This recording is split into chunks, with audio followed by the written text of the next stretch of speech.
Arjun Kapoor ભૂમિની lady કિલરની મફતમાં digital release. એક film કલાકાર તરીકે અર્જુન કપૂરની ઝીરો કમર્શિયલ વેલ્યુ હોવાનું પુરવાર કરતા કિસ્સામાં તેની અને ભૂમિ પેડનેકરની ફિલ્મ ધી લેડી કિલર મફતમાં જોવા માટે યુટ્યુબ પર અપલોડ કરી દેવાઈ છે। આ સુપર ફ્લોપ ફિલ્મને ખરીદવામાં કોઈ ઓટીટી પ્લેટફોર્મે રસ નહીં દેખાડતા આશરે પ્રોડ્યુસરે ગાંઠનું કોપીચંદન કરવું પડ્યું છે। આ ફિલ્મ બોલિવૂડના ઇતિહાસની સૌથી ફ્લોપ ફિલ્મોમાં સામેલ છે। ગયા નવેમ્બર માસમાં તેને ભારતમાં માત્ર 12 જ થિયેટરમાં રિલીઝ કરાઈ હતી અને પહેલા દિવસે તે માત્ર 38,000 રૂપિયા કમાઈ હતી। બાદમાં એવું બહાર આવ્યું હતું કે ફિલ્મને અધૂરી જ થિયેટરમાં રિલીઝ કરી દેવાઈ હતી। વાસ્તવમાં ફિલ્મ નિર્માતાઓ પહેલેથી જ એક ઓટીટી પ્લેટફોર્મ સાથે સોદો પાડી દીધો હતો અને ઓટીટી તથા થિયેટર રિલીઝ વચ્ચે 2 મહિનાનો ગેપ રાખવાના નિયમને કારણે ફિલ્મને અધૂરી જ થિયેટરમાં રિલીઝ કરી દેવામાં આવી હતી। જોકે ફિલ્મના બોક્સ ઓફિસ પર બુરા હાલ થતા તે અધૂરી જ બની હોવાનું બહાર આવતા ઓટીટી પ્લેટફોર્મે હાથ ખેંચી લીધા હતા। છેલ્લા 10 મહિનાથી આ ફિલ્મ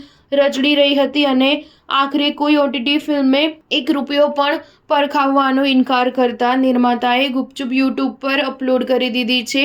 અર્જુન કપૂર પ્રોડ્યુસર બોની કપૂરનો પુત્ર હોવાના એકમાત્ર કારણોસર બોલિવૂડમાં ટકી રહ્યો છે અને થોડી ઘણી ફિલ્મો મેળવી રહ્યો છે। બાકી એક કલાકાર તરીકે તેની કોઈ કમર્શિયલ વેલ્યુ નહીં હોવાનું આ ફિયાસ્કાને લીધે પુરવાર થઈ ગયું છે। સ્ટાર ન્યૂઝ 7 હંમેશા સચ્ચાઈની સાથે।